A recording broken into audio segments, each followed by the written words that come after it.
It was June 23, 1865.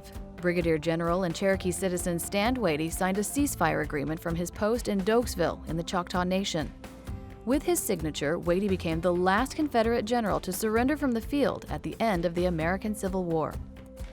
150 years later, archivists at Northeastern State University in Tahlequah, Oklahoma, stumbled upon the handwritten ceasefire hidden away in a folder inside a box labeled Indian Correspondence. I'd looked through that folder a little, but never really got deep into it. And there was a page in it that looked different. It was fancier paper and it had a ribbon at the top.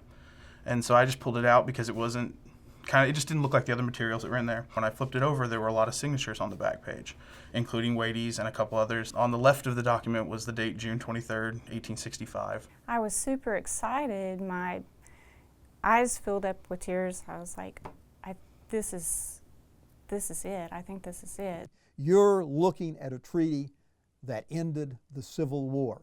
Confederate General Robert E. Lee surrendered to Union forces on March 29, 1865, but historians say the Civil War officially ended for the Cherokee Nation when Watie signed this treaty and his unit of Confederate, Cherokee, Osage, Creek, and Seminole Indians disbanded. After the collapse of the Confederacy, Watie held out some longer, and it wasn't until 2 months after Lee surrendered that Watie came to terms with the federal government and negotiated the treaty that Blaine found.